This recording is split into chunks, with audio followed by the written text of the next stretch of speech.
विद्यार्थी मित्रों, हम लोग हिंदी में माँ का एक कहानी जो काव्य है उसके बारे में जानते थे। उसके पहले हमने थोड़ा सा जानकारी प्राप्त की थी। आज हम उसके चौथे नंबर के काव्य के बारे में जानेंगे।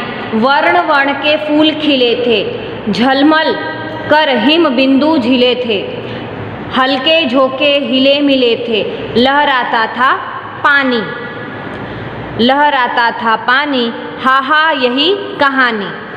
बगीचे में तरह तरह के रंगों वाले फूल खिले थे, उन पर ओश की बूंदें चमक रही थी। हवा के हल्के हल्के झोंकों से फूल हिल रहे थे, उन पर ओश का पानी लहराता था। राहुल ने पूछा, क्या उन पर पानी लहराता था? हाँ माँ, मुझे यही कहानी सुननी है। फिर से मैं इसको दोहराऊंगी। वर्ण वर्ण के फूल खिले थे, झलमल कर हिम बिंदु झिले थे, हल्के झोंके हिले मिले थे, लहराता था पानी, लहराता था पानी, हाँ हाँ यही कहानी। विद्यार्थी मित्रों, इसके अंदर राहुल और यशोधरा के बीच में जो बातें होती है वो अपनी माँ से कहता है कि मुझे आप कहानी सुनाओ। तो उसकी माँ उसे जो कहानी सुनाती है तो कहती है, बगीचा में जो बगीचे थे, बाग था, उसके अंदर तरह तरह के रंग बिरंगे फूल खिले हुए थे, उन पर ओश की बूंदें चमक रही थी। हवा के हल्के हल्के झोंकों से फूल हिल रहे थे, उन पर ओश का पानी लहरा रहा था। राहुल ने पूछा, क्या उन पर पानी लहराता था? हाँ माँ, मुझे यही कहानी सुननी है। फिर गाते थे खग कलकल स्वर से, सहसा एक हंस ऊपर से गिरा वृद्ध होकर खग सर से, हुए पक्ष की हानि, हुई पक्ष की हानि, करुणा भरी कहानी। अब इसके अंदर हम समझाएंगे। पक्षी मधुर स्वर से गा रहे थे, अचानक एक हंस ऊपर से गिरा। वह पक्षी बाण से वृद्ध गया था, उसका एक पंख घायल हुआ था। दुखी होकर राहुल ने पूछा, पंख घायल हो गया था? यह तो बहुत दुख भरी कहानी है। एक पक्षी था जो मधुर स्वर से सब पक्षी गा रहे थे, उतने में एक हंस ऊपर से गिरा, उसको बाण लग गया और वो गिर गया और उसका पंख हो गया घायल। और यही राहुल कहानी सुनता है और कहता है कि ये बहुत दुख भरी कहानी है।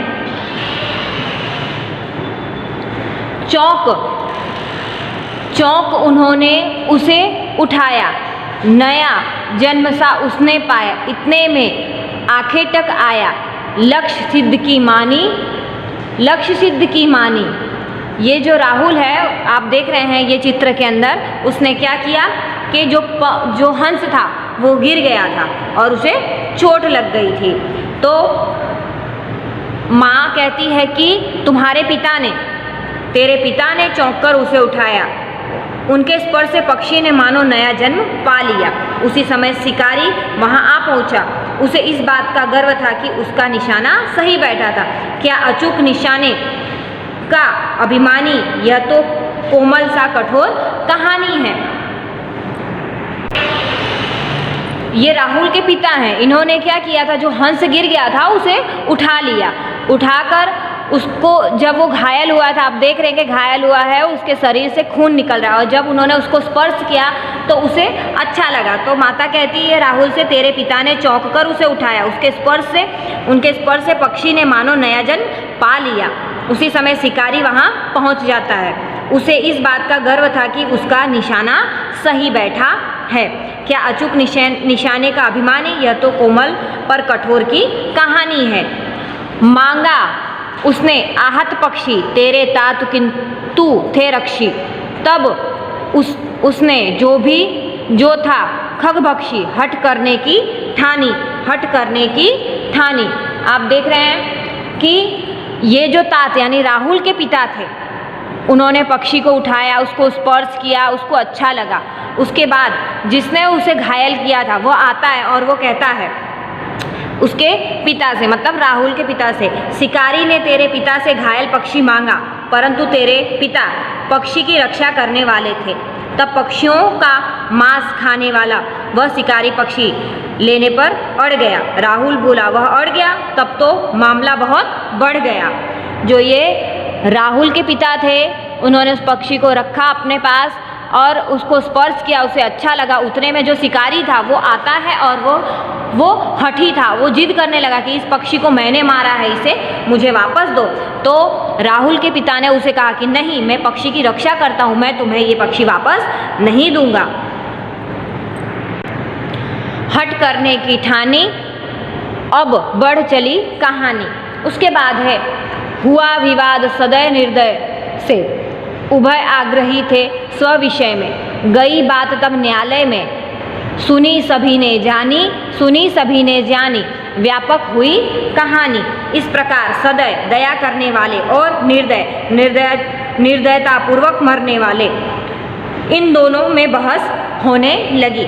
एक रक्षक है, दूसरा उसका भक्षक है। एक इंसान रक्षा कर रहा है और उस पक्षी का, दूसरा उसे छीनता है, मतलब उसको मारता है। उन दोनों के बीच में बहस बढ़ चली थी। दोनों अपनी अपनी बात पर डटे हुए थे। तब बात न्यायालय में गई। वहाँ यह बात सभी ने सुनी और मालूम की। राहुल ने पूछा, क्या सभी ने बात सुनी और मालूम की? तब तो यह बात चारों ओर फैल गई। अब आगे है, राहुल ने निर्णय कर इसका, न्याय पक्ष लेता है किसका? कह दे निर्भय जय हो जिसका, सुन लूँ तेरी बानी, माँ मेरी क्या बानी, मैं सुन रहा कहानी। उसके बाद यशोधरा कहती है, हे राहुल, तू इस विवाद का निर्णय कर और बता कि न्याय किसका पक्ष लेता है। तू निर्भय होकर बता कि इसमें विजय किसकी है। जरा तेरी बात तो मैं भी सुनूं। राहुल कहता है, माँ मैं क्या बताऊं, मैं तो बस कहानी सुन रहा हूँ।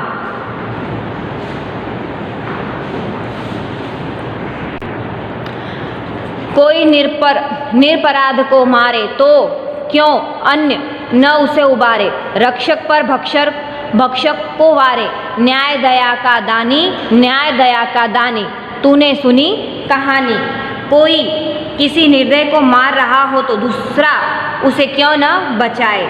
न्याय तो वही है जो दया के पक्ष में हो, जो मारने वाले के पक्ष में नहीं, बचाने वाले के पक्ष में हो। राहुल ने कहा, क्या दया न्याय का दान देती है? यशोधरा बोली, तूने सचमुच कहानी समझ ली। इस कहानी के अंदर बताया गया है, मैथिली शरण गुप्त द्वारा प्रस्तुत किया गया हुआ है कि इस कहानी के अंदर जो राहुल है, राहुल अपनी माँ से हट करता है, जिद करता है कि आप मुझे कहानी सुनाओ। तो उसकी माँ अपने जीवन यानी उनके पिता से जुड़ी हुई कहानी बताती कि एक पक्षी था और वो पक्षी आकाश में उड़ रहा था, सारे पक्षी मिलकर गीत गा रहे थे और उसी समय किसी ने उसे बाण मारा और बाण मारने पर वो पक्षी नीचे गिर जाता है। नीचे गिर जाता है तो जो उसके पिता थे वो उसे ले लेते हैं और लेकर उसको स्पर्श करते हैं। स्पर्श करने पर उसे ऐसा अनुभव होता है कि मेरा जीवन फिर से, उसका जीवन भर जाता है और वह खुश हो जाता है। फिर वही जो इंसान ने बाण मारा था वो उसे लेने आता है, पर वो राहुल के पिता उसे देते नहीं है और हट करने लगता है और उस हट के अंदर ये बात न्यायालय तक जाती है और न्यायालय में अंत में विजय राहुल के पिता की होती है। आज हमने ये काव्य यहाँ पर समाप्त किया है। धन्यवाद।